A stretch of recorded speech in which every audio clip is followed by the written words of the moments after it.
নমস্কার। আজ আমি তোমাদেরকে সম্পূর্ণ একটা আলাদা ভিডিও দেখাবো। এখানে দেখো, গ্যাসের ওপর আমি তো রান্না বসিয়েছি।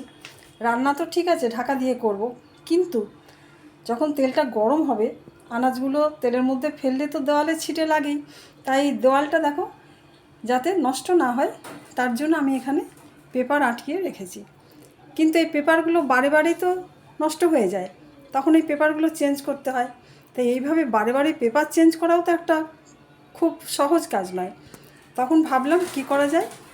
তখন দেখলাম অ্যামাজনে ওয়ালপেপার অর্ডার করলে বাড়িতে দিয়ে যায়, ডেলিভারি দিয়ে যায়। ব্যাস, যেই ভাবা সেই কাজ। তখন আমি অ্যামাজনে অর্ডার করে দিলাম অনলাইনে। দুদিন পরই আমার ডেলিভারি এসে গেল। তাই এই পেপার উঠিয়ে এবার এখানটা ওয়ালপেপার লাগিয়ে দেখাবো কিভাবে সুন্দর করতে পারি আমি। তাই এই ভিডিওটাই আজ আমি তোমাদেরকে দেখালাম।